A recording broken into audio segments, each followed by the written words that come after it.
Hello friends, current affair show में आप लोगों का एक बार फिर मैं अजीत सिंह बहुत बहुत स्वागत करता हूं। जैसा कि आप सभी को मालूम है, करंट अफेयर शो के अंतर्गत आप लोगों को डेली करंट अफेयर्स मैं प्रोवाइड कराता हूं, जो एग्जामिनेशन के दृष्टिकोण से अति महत्वपूर्ण प्रश्न होते हैं। और आप लोग को हमारे साथ जुड़ने के लिए मार्गदर्शन आईएएस, आप जैसा कि देख रहे हो, मार्गदर्शन आईएएस बाई अजीत सिंह को आपको सब्सक्राइब करना है। और साथ ही साथ वीडियोस अगर आप लोग को ज़्यादा पसंद आ रहा हो तो आप लोग इसको लाइक और शेयर करना नहीं भूलेंगे। यानी आप लाइक भी करेंगे और साथ ही साथ शेयर भी करेंगे, जिससे ऐसे स्टूडेंट्स के पास यह उपलब्ध हो जाए जो कि संसाधन के अभाव में एक सही मार्गदर्शन से अभी तक वंचित रहे हैं। इसी गैप को पूरा करने के लिए यूट्यूब चैनल मार्गदर्शन आईएएस बाई अजीत सिंह मैं लेकर के आपको लोगों के समक्ष आया हूँ।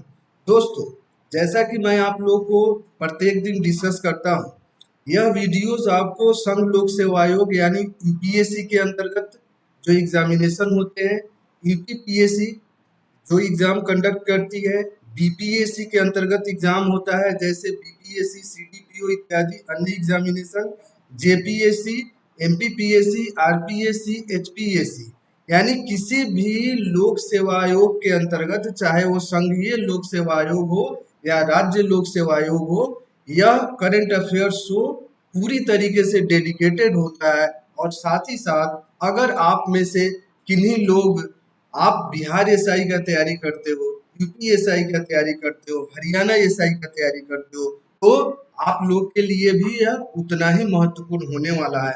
इसीलिए जल्द से जल्द आप लोग हमारे साथ जुड़ जाएं, वीडियोस को लाइक और शेयर और साथ ही साथ मार्गदर्शन आईएएस बाई अजीत सिंह को सब्सक्राइब करना न भूलें।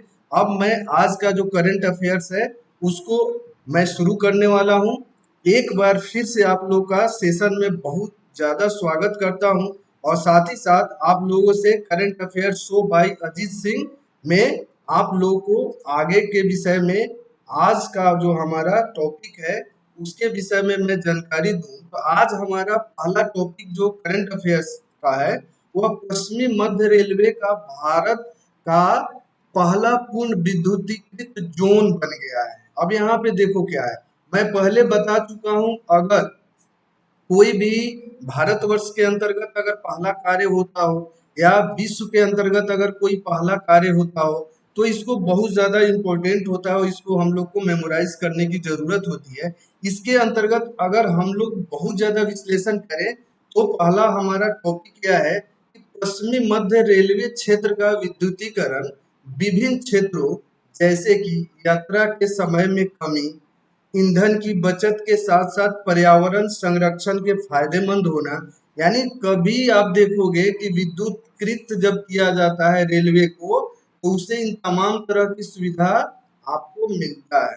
साथ ही साथ 30 मार्च 2021 डेट्स आपको थोड़ा ध्यान पूर्वक देखना होता है कि कभी कभी वनडे एग्जामिनेशन में या संघ लोक सेवा आयोग के एग्जामिनेशन में भी आपको डेट सीधे सीधे पूछे जाने की प्रवृत्ति रही है विभिन्न रिक्रूटमेंट एजेंसीज के द्वारा जो आयोजित एग्जामिनेशन की जाती है उसमें।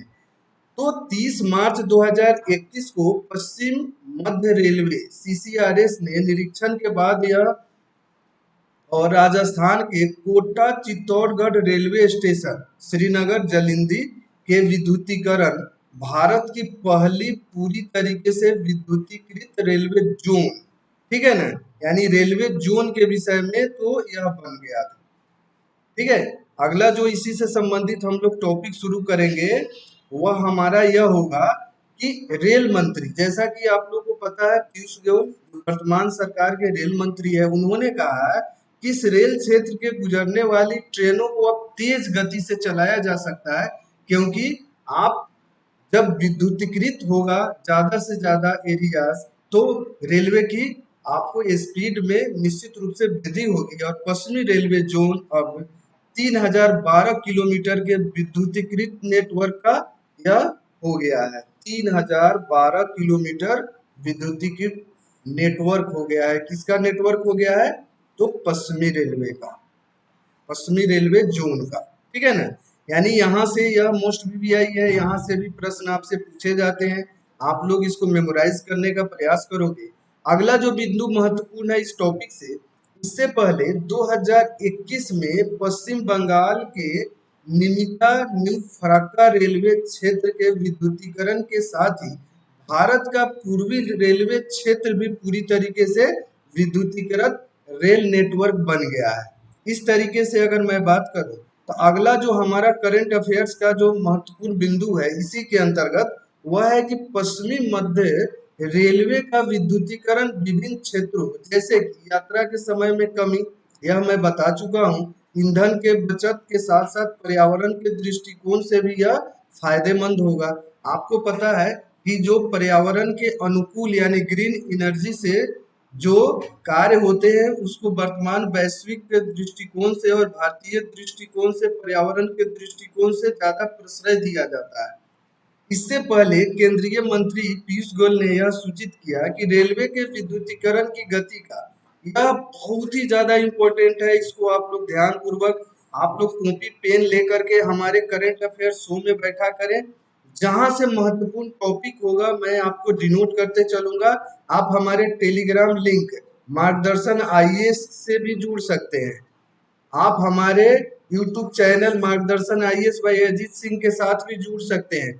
अगर आपको तैयारी बहुत डेडिकेशन के साथ करना है तो आप निश्चित रूप से हमारे चैनल के साथ जुड़े।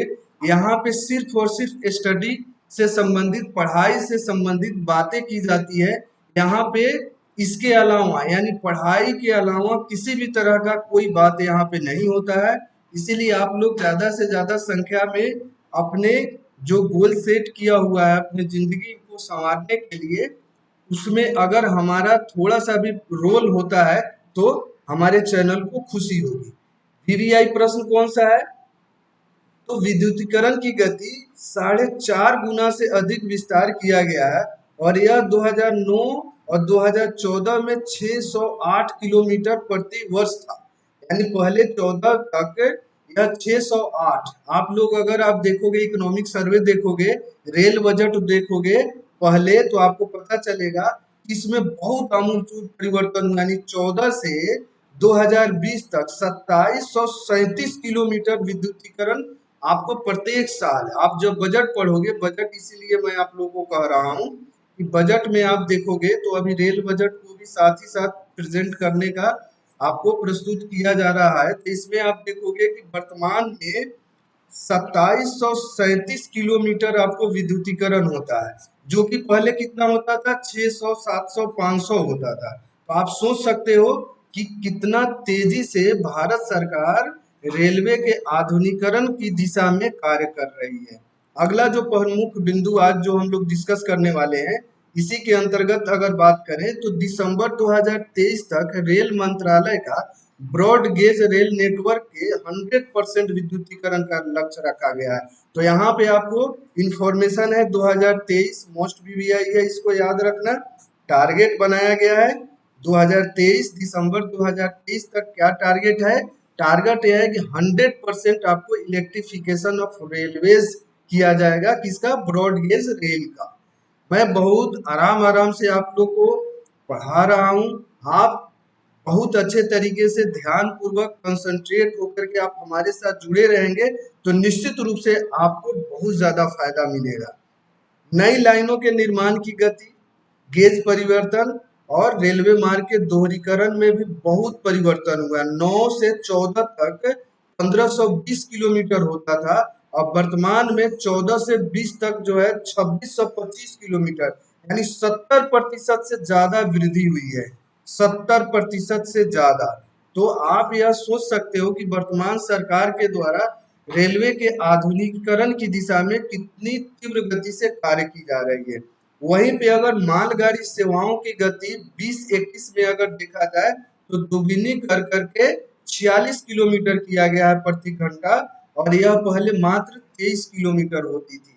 यानी मालगाड़ी की गति में भी आप देख रहे हो फ्रेट कॉरिडोर का निर्माण हो रहा है, तो निश्चित रूप से मालगाड़ी के लिए अगर नई रेल लाइन बिछा दिया जाए, फ्रेट कॉरिडोर बिछा दिया जाए, तो निश्चित रूप से इसकी गति में आपको तीव्रता आएगी। ठीक है, इसीलिए भारत सरकार रेल मंत्रालय का हमेशा से जोर रहा है कि रेलवे यानी इंफ्रास्ट्रक्चर को सबसे, रेल हो या सड़क मार्ग हो, सभी जब मजबूत होगा, भारत का इंफ्रास्ट्रक्चर अगर मजबूत होगा तो भारत की जीडीपी भी तीव्र गति से आगे बढ़ेगी। और जीडीपी अगर आपकी अच्छी होगी तो आपका जीवन निर्वाह बहुत अच्छा होगा, आपके पास रोजगार होगा और आप जो जिंदगी में आप एक सुविधाजनक जिंदगी जीने के काबिलियत रखेंगे। ठीक है ना। अगला जो महत्वपूर्ण बिंदु है पूर्वी रेलवे क्षेत्र का विद्युतीकरण के संदर्भ में यह है कि रेल मंत्रालय के अनुसार पूर्वी रेलवे क्षेत्र में विद्युतीकरण से रेल की गति बढ़ेगी और साथ ही साथ पर्यावरण में कार्बन फुटप्रिंट को कम करने में मदद मिलेगी। यानी आप देखोगे कि विद्युतीकरण, इसको कहा जाता है ग्रीन एनर्जी। आप इससे क्या होगा कि कार्बन फुटप्रिंट भी कम करने में मदद मिलेगी। एक डेटा आप लोग को याद रखना है, 2014 से 20 के दौरान पूर्वी रेलवे क्षेत्र में राष्ट्रीय ट्रांसपोर्टर और संरचना कार्यों के लिए 19,811.7 करोड़ रुपए, जबकि यात्री सुविधाओं के लिए 703.3 करोड़ रुपए निवेश किया गया है, यानी इन्वेस्टमेंट किया गया है। यह मोस्ट वीवीआई है, आप लोग इसको याद रखोगे। इसीलिए मैं बार बार आप लोगों से कहता हूं कि आप लोग कॉपी पेन ले करके बैठे, या तो स्क्रीनशॉट ले लें या आप इंफॉर्मेशन को नोट कर ले, राइट डाउन कर ले, जिससे आपको असुविधा ना हो। अगला जो महत्वपूर्ण बिंदु है दोस्तों, आज मैं आपको मौद्रिक नीति रिपोर्ट जो आरबीआई के द्वारा प्रस्तुत किया जाता है, इसके विषय में विशेष तौर पे मैं आप लोग को बात करने वाला हूँ। यहाँ पे भी वर्तमान में मैं आप लोग को, देखो यह टॉपिक आपका क्या होता है, इकोनॉमी का होता है, इकोनॉमी का। और आप लोग सभी को पता है कि इकोनॉमी बहुत ही इंटरेस्टिंग और बहुत ही सरल सब्जेक्ट है। कब? जब आपका इसमें पढ़ने में इंटरेस्ट हो तब। नहीं तो इकोनॉमिक्स के साथ बहुत सारे बच्चों का एक कंप्लेन यह होता है कि उनको जब इंटरेस्ट नहीं होता है तो इकोनॉमी उनको बोरिंग लगने लगता है। तो दोस्तों, जो भी हमारे स्टूडेंट्स हैं हमारे चैनल मार्गदर्शन आईएएस से जुड़े हुए हैं, उन लोगों से एक मैं सजेशन देना चाहूंगा, उन लोगों को इकोनॉमिक्स को मन लगा करके आप स्टडी करें। जो भी करंट अफेयर्स से संबंधित इकोनॉमिक्स से पार्ट्स हैं उसको मैं आप लोग के साथ समय समय से शेयर करूंगा। आप लोग हमारे साथ जुड़े रहें और निश्चित रूप से इकोनॉमिक्स के जो करंट अफेयर्स ओरिएंटेड, जो एग्जाम ओरिएंटेड विषय वस्तु है, उसको मैं अच्छे से तैयारी करा दूंगा आप लोगों का। रिजर्व बैंक ने अप्रैल अप्रैल 19 2021 में आपको मौद्रिक नीति रिपोर्ट जारी किया है। कब जारी किया है? अप्रैल 2021 में। इसके जो प्रमुख बिंदु है, प्रमुख बिंदु यह है कि कहा गया है कि अपरिवर्तित नीतिगत दरें, यानी नीतिगत दरें है वो अपरिवर्तित रहेगी। रेपो रेट एज यूजुअल 4% रहेगा, रिवर्स रेपो रेट 3.35% रहेगा और सीमांत अस्थाई दर 4.25% रहेगा और बैंक दर 4.25% रहेगा। यह फैक्चुअल इंफॉर्मेशन होता है, आप लोग को इसको याद ही करना पड़ेगा। और सबसे बड़ी बात है कि यह चेंज भी होते रहता है, यानी जब भी रिजर्व बैंक आपको इसमें चेंजेस करेंगे तो यही आप जो है ना क्या करोगे कि करंट अफेयर्स के अंतर्गत इन चीजों को आप पढ़ाई करते हो, जिससे क्या है कि यह आपको अप टू डेट रहे, नहीं अप टू डेट रहे। इसीलिए आपको कहा जाता है कि करंट अफेयर्स जिन बच्चों का अच्छा होता है, इसका मतलब वे लोग के जीवनचर्या में न्यूज़पेपर पढ़ना प्लस आपको हमारे जैसे सोच को करंट अफेयर्स के सोच के साथ जुड़ करके और लगातार अपने करंट अफेयर्स को अपडेट करते रहना, इसी से आपको करंट अफेयर्स बहुत मजबूत हो जाएगा। और मैं आप लोग के एक साथ बताना यह चाहूंगा कि देखो वर्तमान में जो एग्जामिनेशन का प्रोसीजर है, जो पैटर्न है, 30 प्लस यानी 35 प्लस प्रश्न निश्चित रूप से आपके करंट अफेयर्स से पूछे जाते हैं। तो आप सोच सकते हो इतना बड़ा सेक्शन अगर है, यानी 30 प्रश्न, 100 में 30 और 35 प्रश्न अगर आपसे पूछे जा रहे हैं तो इसका इम्पोर्टेंस आपको निश्चित रूप से पता होगा कि अगर आप इस पे प्रॉपर ध्यान नहीं दोगे तो आप हो सकता है कि फेल भी कर जाओ।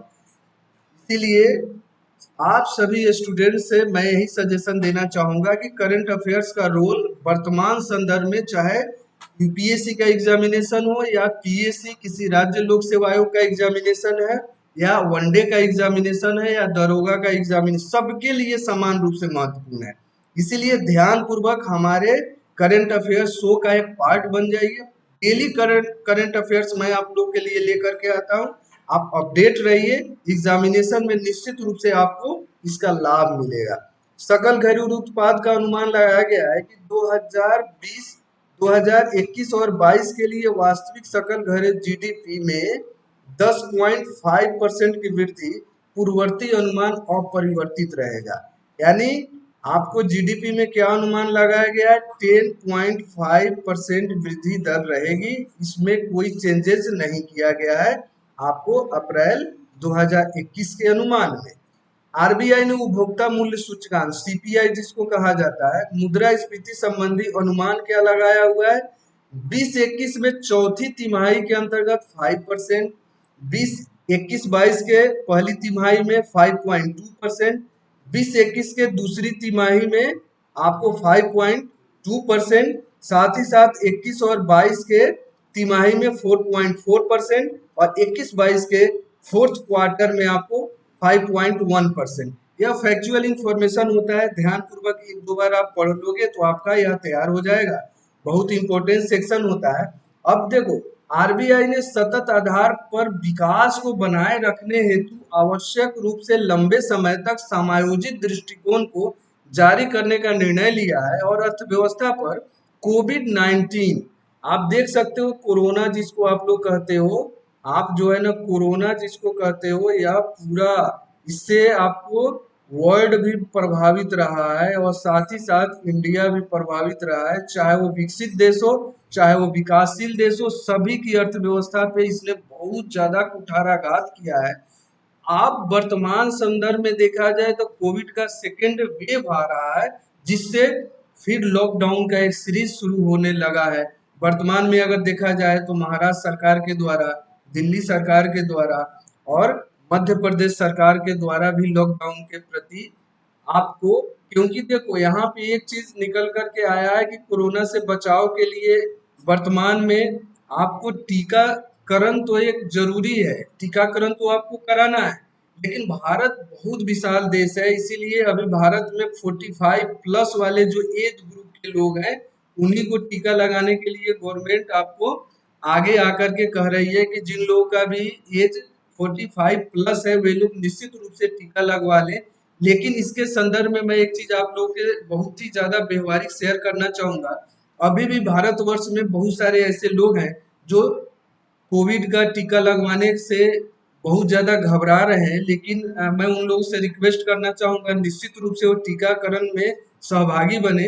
यह आपको डब्ल्यूएचओ के द्वारा और भारत सरकार के द्वारा पूर्ण रूप से जांचा परखा हुआ टीका है और हमारे सरकार में जो प्रधानमंत्री अन्य मंत्री हैं सभी लोग इसका टीकाकरण में भाग ले रहे हैं, तो आप लोग भी बढ़ चढ़ के भाग लें और कोरोना यानी कोविड-19 के प्रभाव से देश दुनिया को बचाने में अपना भी भूमिका निभाएं।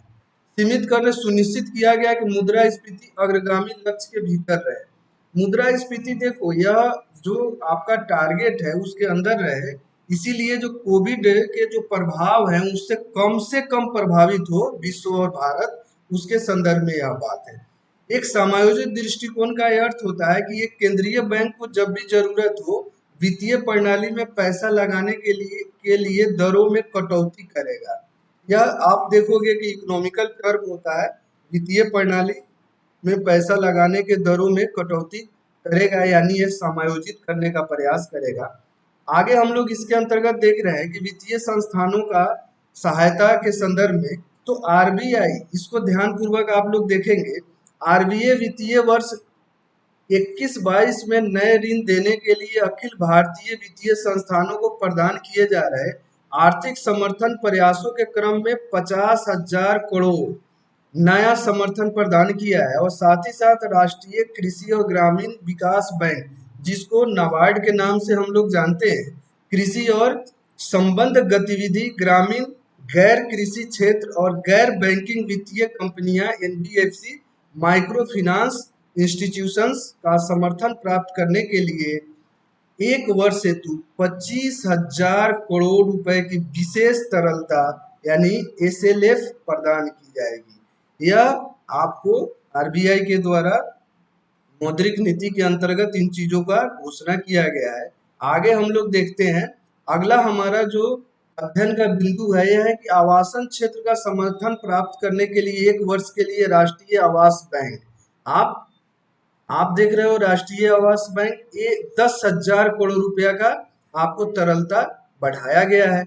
लघु उद्योग विकास बैंक के यानी जिसको सिडबी के नाम से आप जानते हो, सूक्ष्म लघु और मध्यम उद्योगों के लिए वित्त पोषण के सुविधा हेतु 15,000 करोड़ रुपया का आपको प्रदान किया गया है, यानी एसएलएफ जिसको आप कहते हो, यह प्रदान किया गया यानी तरलता प्रदान किया गया। यह तीनों सुविधाएं प्रचलित नीति रेपो दर पर उपलब्ध होगी, यानी अभी भी जो प्रचलित रेपो रेट है उसी के आधार पे इसको आपको किया जाएगा। अगला जो महत्वपूर्ण बिंदु है, एआरसी की समीक्षा समिति का जो गठन किया गया है, बैड लोन।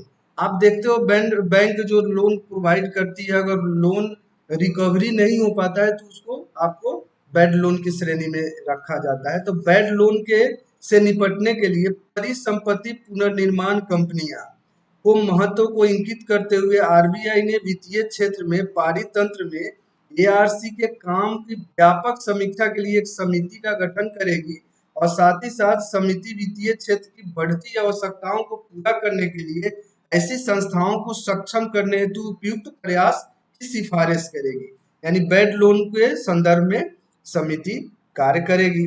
अगला जो महत्वपूर्ण बिंदु है, अगर उसको हम लोग देखें तो निर्यात और रोजगार के मामले में अर्थव्यवस्था में महत्वपूर्ण योगदान देने वाले क्षेत्रों के लिए ऑन लैंडिंग प्राथमिकता क्षेत्र ऋण पीएसएल जिसको कहा जाता है, वर्गीकरण की समय सीमा 30 सितंबर 2021 में 6 महीने विस्तार को मंजूरी दी गई है। 6 महीने क्या किया गया है, एक्सटेंड किया गया है।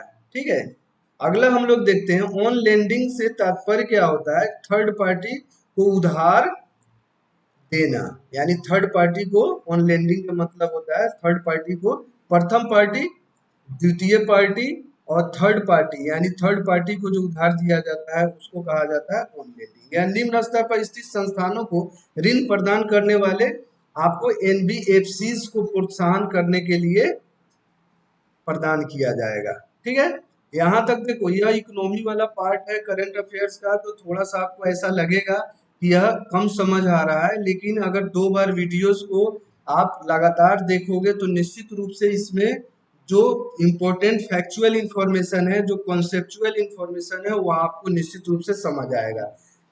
सरकारी प्रतिभूति प्रतिभूति अधिग्रहण कार्यक्रम, आरबीआई ने 21 और 22 के लिए एक द्वितीयक बाजार सरकारी प्रतिभूति प्रतिभूति अधिग्रहण कार्यक्रम जी सैप 1.0, इसको जरूर से जरूर याद रखोगे, यह वीवीआई है।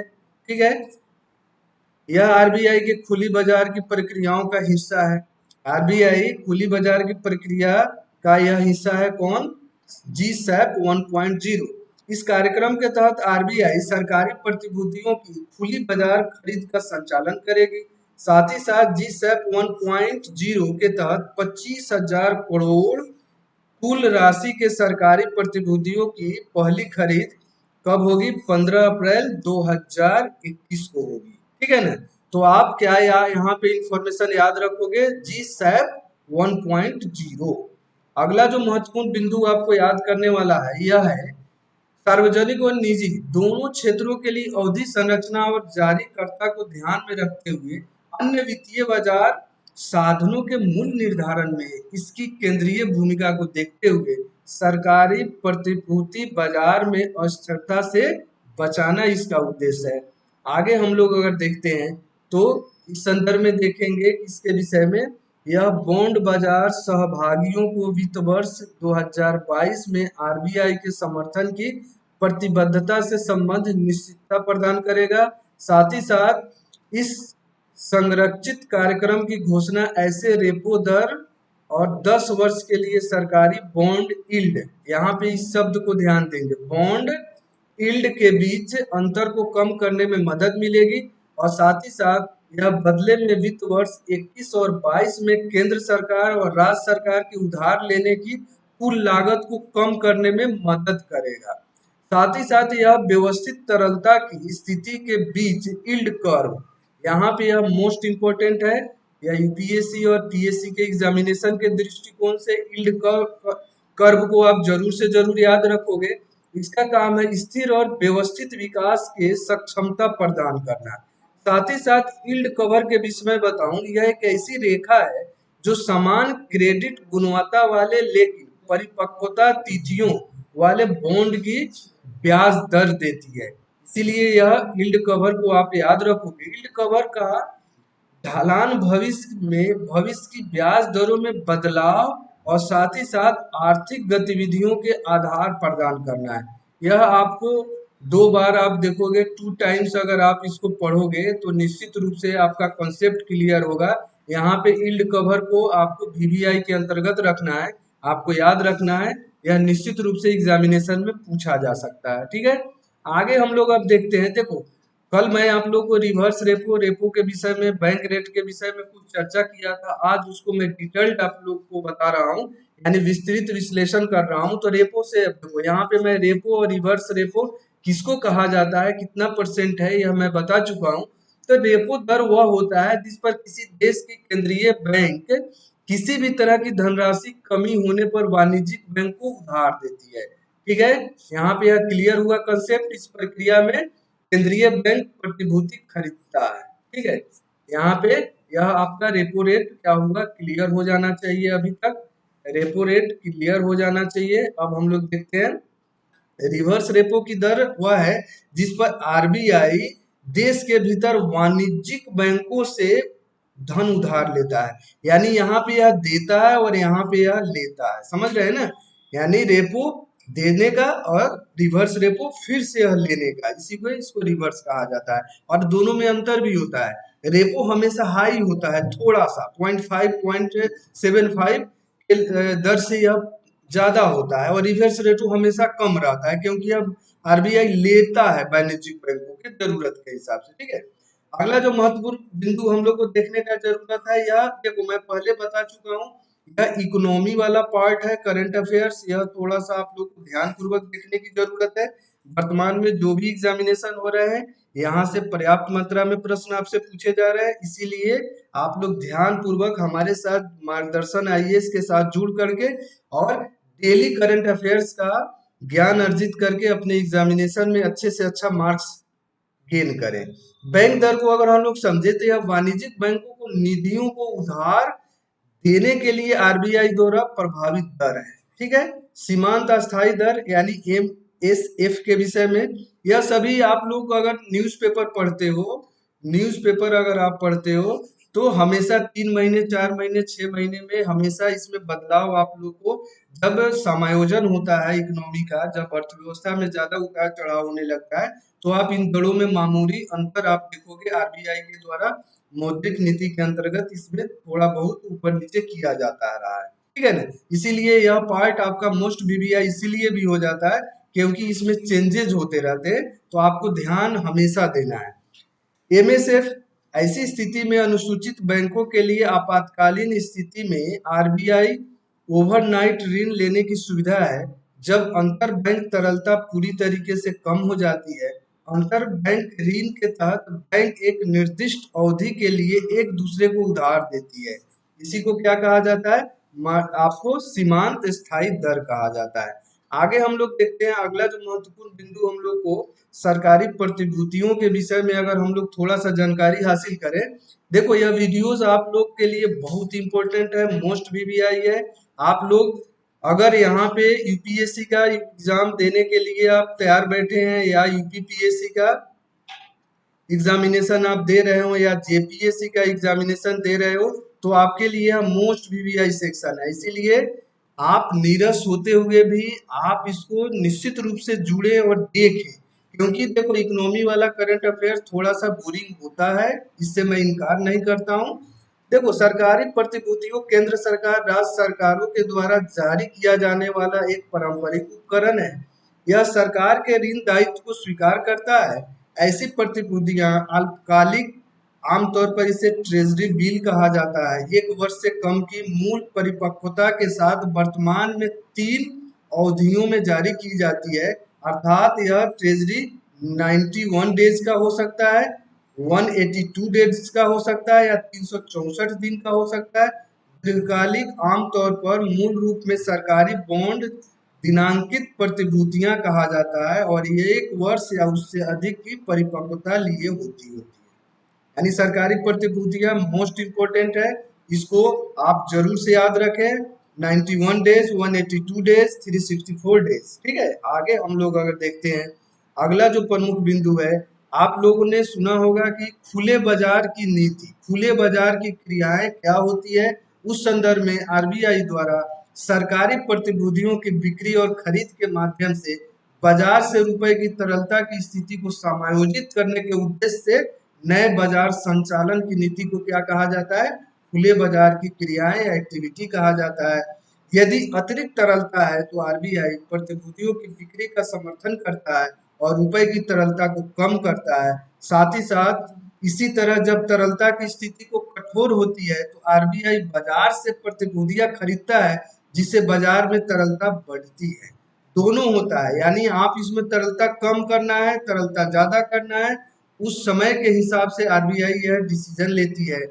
यह मात्रात्मक धन की कुल मात्रा को विनियमित एवं नियंत्रित करने के लिए मौद्रिक नीति उपकरण है, जो देश के केंद्रीय बैंक द्वारा अर्थव्यवस्था में धन की आपूर्ति को नियंत्रित करने के लिए नियोजित किया जाता है।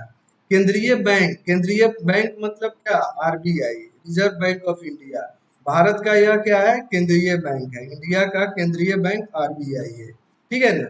इस तरीके से हम लोग आगे देखते हैं। खुले बाजार की क्रियाएं आप लोग समझ चुके होंगे। नहीं समझे हुए हैं तो वीडियोस को 1-2 बार आप जरूर पॉज करके या बैक करके आप देख सकते हैं।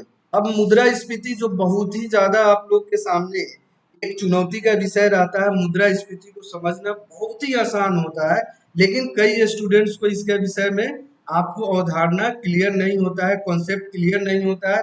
आज हमारे साथ आप जुड़े हुए हैं तो मैं इसको क्लियर कर देता हूँ। मुद्रास्फीति का तात्पर्य दैनिक या आम उपभोग की अधिकांश वस्तुओं और सेवाओं की कीमतों में वृद्धि से है, जैसे भोजन, कपड़े, आवास, मनोरंजन इत्यादि।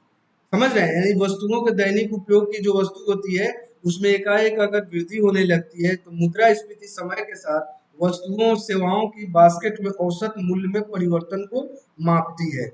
यानी वस्तु और सेवा दोनों के रूप में यह होती है। मुद्रास्फीति किसी देश की मुद्रा की एक इकाई की क्रय शक्ति में कमी की का संकेत करती है। इससे अंततः आर्थिक विकास में मंदी आ सकती है। अगर आप देखोगे कि मुद्रास्फीति अगर बहुत ज्यादा आपको इसमें वृद्धि हो जाती है तो इसी का अगला परिणति क्या हो जाता है कि अर्थव्यवस्था में मंदी आ जाती है।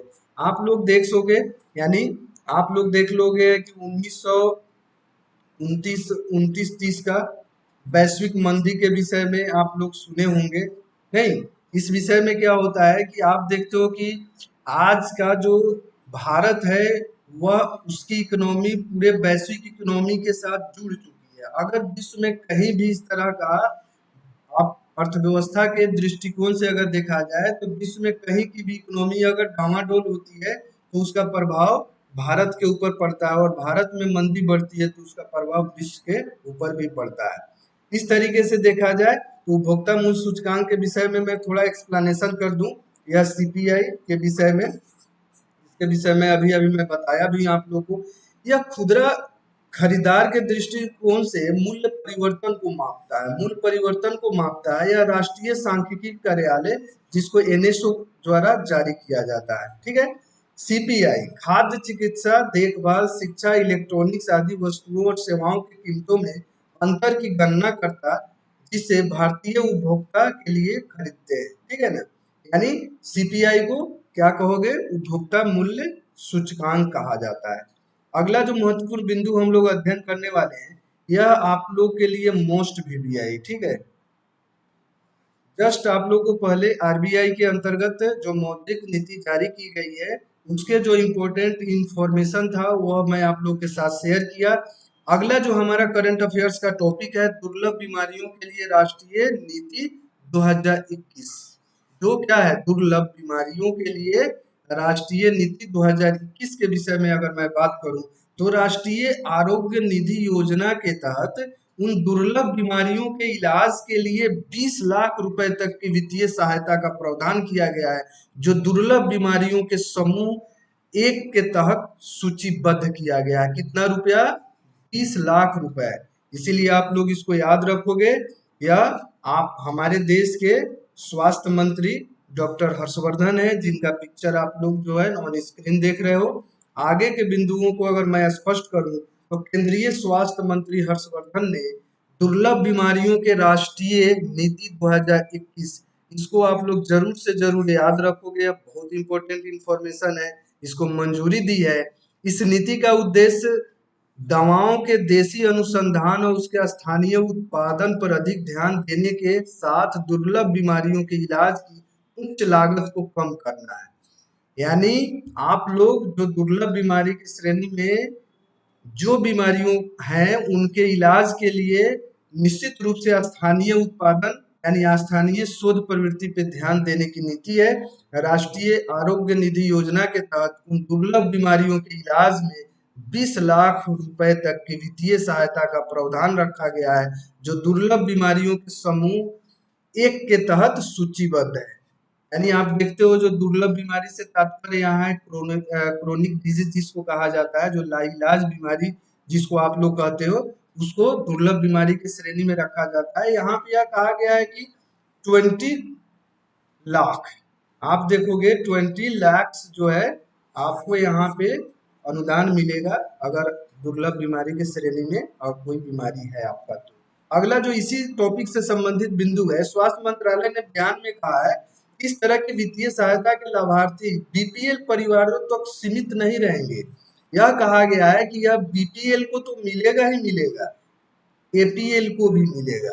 अबव पॉवर्टी लाइन इसका पूरा नाम होता है, बिलो पॉवर्टी लाइन बीपीएल का होता है। आप लोग तो यह बहुत कॉमन इंफॉर्मेशन है, लेकिन एज ए एजुकेटर मेरे लिए सभी स्टूडेंट समान है। जो लोग जानते हैं बहुत अच्छी बात है, जो नहीं जानते हैं उनको भी यह जान लेना चाहिए, बड़ा ही सामान्य नॉलेज है। बीपीएल परिवारों तक सीमित नहीं रहेगा, बल्कि यह लाभ लगभग 40% आबादी तक पहुंचाया जाएगा, जो प्रधानमंत्री जन आरोग्य योजना के तहत क्या है, पात्र है। आयुष्मान योजना, जन आरोग्य योजना के अंतर्गत अगर इलिजिबल है तो उस कंडीशन में वे इस योजना के अंतर्गत भी इलिजिबल होंगे। दुर्लभ बीमारियों के इलाज के लिए वित्तीय सहायता का प्रस्ताव राष्ट्रीय आरोग्य निधि RAN योजना के तहत शामिल किया गया है। राष्ट्रीय आरोग्य निधि, इसको आप लोग याद रखोगे। अगला जो महत्वपूर्ण बिंदु है इसी के अंतर्गत, इसके अलावा नीति में एक क्राउड फंडिंग की व्यवस्था की गई है, यानी परिकल्पना की गई है क्राउड फंडिंग की, जिसमें कॉरपोरेट जो मल्टीनेशनल कंपनीज होती है, जो देसी कंपनीज होती है, कॉरपोरेट घराने जो होते हैं, उन लोगों के दुर्लभ बीमारियों के इलाज के लिए एक मजबूत आईटी प्लेटफॉर्म के माध्यम से वित्तीय सहायता के लिए प्रोत्साहित किया जाएगा। यानी सरकार तो करेगी ही करेगी, जो कॉरपोरेट घराने हैं उनसे भी यह आशा की जाती है कि वे लोग भी आपको इसमें सहायता करेंगे। स्वास्थ्य मंत्रालय ने कहा है कि केंद्रीय स्वास्थ्य मंत्री हर्षवर्धन ने 30 मार्च को दुर्लभ बीमारियों के लिए राष्ट्रीय नीति की घोषणा की है। दोस्तों एक चीज 30 मार्च या मोस्ट वीवीआई आपके लिए हो गया, इसको जरूर याद रखें, और यह जरूर से जरूर याद रखें दुर्लभ बीमारियों के लिए राष्ट्रीय नीति 2021 की घोषणा की गई है। इस तरीके से अगर देखा जाए तो अगला जो महत्वपूर्ण बिंदु इसी के अंतर्गत है, असामान्य दुर्लभ बीमारियों से जूझ रहे मरीज अब आयुष्मान भारत प्रधानमंत्री जन आरोग्य योजना के तहत एक बार इलाज के लिए पात्र होंगे। साथ ही साथ वित्तीय सहायता के लाभार्थी केवल बीपीएल परिवार के ही नहीं होंगे, केवल बीपीएल के नहीं होंगे, बल्कि टोटल 40% लोग होंगे जो प्रधानमंत्री जन आरोग्य योजना के 23 नॉर्म्स अगर पूरा कर रहे हैं, सरकारी हॉस्पिटल्स में इलाज के वह पात्र होंगे। यानी प्रधानमंत्री आयुष्मान योजना में नॉर्म्स जो है आप देखोगे, नॉर्म्स 23 है क्राइटेरिया जिसको आप कहते हो, इस क्राइटेरिया के अंतर्गत अगर आयुष्मान योजना के अंतर्गत आप लोग महत्वपूर्ण रूप से अगर इलिजिबल हैं तो आप यहाँ भी इलिजिबल हो सकते हैं। अगला जो महत्वपूर्ण बिंदु है यह आपके लिए बहुत ही इंपॉर्टेंट है, मोस्ट वीवीआई है। इसको अगला करंट अफेयर्स का हमारा टॉपिक है, भारत ने राष्ट्रीय पोषण अभियान हेतु विश्व बैंक के साथ $200 मिलियन का ऋण का हस्ताक्षर किया है। किसके साथ हस्ताक्षर किया है? वर्ल्ड बैंक के साथ किया है। वर्ल्ड बैंक के साथ यह हस्ताक्षर किया गया है और इसमें यह कहा गया है कि 6 साल तक के बच्चों के कुपोषण के स्तर के मौजूदा से घटाकर 38.4% करना और साथ ही साथ 2022 तक इसको घटा करके 25% लाना और कर्ज से पहले चरण में सभी राज्यों और केंद्र शासित प्रदेशों के 315 जिलों में यह अभियान तेज गति से आपको चलाई जाएगी। यानी पहले 2022 तक आप देखो, 2022 तक कितना लक्ष्य रखा गया है? 25% का लक्ष्य रखा गया है और यह कितने जिलों में चलेगा? तो 315 डिस्ट्रिक्ट्स में चलेगा।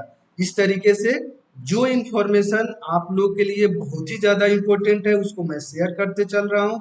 आप लोग वर्तमान प्रधानमंत्री का ऑन स्क्रीन फोटो देख पा रहे हैं। इन्हीं के द्वारा इन सब योजनाओं का क्रियान्वयन यानी आपका योजनाएं वर्तमान सरकार के द्वारा ही लॉन्च की गई है। भारत ने 8 मई 2018 को राष्ट्रीय पोषण अभियान के लिए विश्व बैंक के साथ $200 मिलियन का समझौता ऋण पत्र पे हस्ताक्षर किया है। यानी यह डेट आपके लिए क्या हो गया? मोस्ट वीवीआई हो गया। 8 मई 2018 जरूर से। यह वीडियो थोड़ा सा लंबा हो रहा है, आप पेशेंस रखो। पेशेंस इन द इसीलिए रखने के लिए मैं कह रहा हूँ कि पढ़ाई एक श्रम साध्य विषय वस्तु होती है। अगर आप डेडिकेशन के साथ हमारे साथ जुड़ करके करंट अफेयर्स का मैक्सिमम लाभ लेना चाहते हो तो वीडियो को एंड तक देखना न भूलें। यह डेट 8 मई 2018 आप याद रखोगे। $200 मिलियन याद रखोगे। यह धनराशि 0 से 6 साल के आयु वर्ग के बच्चों में बौनापन को कम करने के लिए भारत सरकार का लक्ष्य 2022 तक 38.4% से करके और 25% यानी इसी में आपको यह पैसा खर्च होगा जो वर्ल्ड बैंक के द्वारा भारत सरकार के साथ जो समझौता हुआ है। राष्ट्रीय पोषण मिशन अभियान के तहत जो इंफॉर्मेशन आपको जो फैक्ट्स हैं उसको अगर मैं बताना चाहूँ तो यह है कि राष्ट्रीय मिशन को पोषण अभियान भी कहा जाता है। पोषण अभियान का मुख्य तत्व विश्व बैंक द्वारा सहायता वाली एकीकृत बाल विकास सेवा, आप देखो आईसीडीएस इसको कहा जाता है, याद रखना, एकीकृत इंटीग्रेटेड चाइल्ड डेवलपमेंट सर्विस। देखो यहाँ पे इसको यानी आईसीडीएस याद रखोगे तो मजबूत करना है, साथ ही साथ बेहतर पोषण योजना को देश के सभी जिलों में लागू करना है। प्रधानमंत्री ने 8 मार्च 2018 को झुंझुनू के राजस्थान में पोषण अभियान को लॉन्च किया। साथ ही साथ यह अभियान सभी 315 जिलों में आपको चलाया जाएगा। आईसीडीएस योजना के अंतर्गत जो स्तनपान कराने वाली जो महिलाएं हैं उनको 3 वर्ष तक बच्चों के गुणवत्तापूर्ण पोषण प्रदान किया जाएगा। यह इंफॉर्मेशन बहुत ही ज्यादा आपको वीवीआई है, जरूर से जरूर याद रखो। आईसीडीएस यानी इंटीग्रेटेड चाइल्ड डेवलपमेंट स्कीम, इसको जरूर याद रखोगे। यह केंद्र सरकार के द्वारा प्रायोजित योजना है। इससे बहुत सारे बच्चे के जीवन में गुणात्मक परिवर्तन लाने का प्रयास किया जाएगा। केंद्र सरकार और राज्य सरकार दोनों मिलकर के प्रयास कर रही है इस दिशा में। अगर मैं बात करूं तो इस परियोजना के पोषण आधारित सभी योजनाओं को शामिल किया गया है और साथ ही साथ प्रदर्शन के आधार पर राज्य, समुदाय, स्वास्थ्य कर्मी आदि को आपको मोटिवेट करने यानी प्रोत्साहित भी किया जाएगा। और यह भी मैं बात बताता चलूं, यह कार्यक्रम लक्ष्यों के माध्यम से बौनापन, अल्प पोषण, रक्त की कमी और जन्म के समय में वजन, जो कम वजन वाले बच्चे पैदा लेते हैं उनके बच्चों के में स्तर में कमी लाने का प्रयास करेगा और साथ ही साथ महिलाओं को 100 को 1000 कैलोरी अथवा बच्चों को 600 कैलोरी उपलब्ध कराने का यह कार्य किया जाएगा और आईसीडीएस योजना के अंतर्गत इसको चलाया जाएगा और साथ ही साथ यह प्रयास किया जाएगा तो बच्चों में एक गुणात्मक परिवर्तन लाया जाए। अगला जो महत्वपूर्ण बिंदु इसी के संदर्भ में है, इसी टॉपिक से है, इस लक्ष्य को पूरा करने के लिए भोजन की पोषकता और स्तनपान के माध्यम से अस्थायी समाधान, आहार का विविधीकरण और साथ ही साथ मिशन इंद्रधनुष यानी आप देखते हो ना टीकाकरण, यह मिशन इंद्रधनुष के अंतर्गत ही होती है।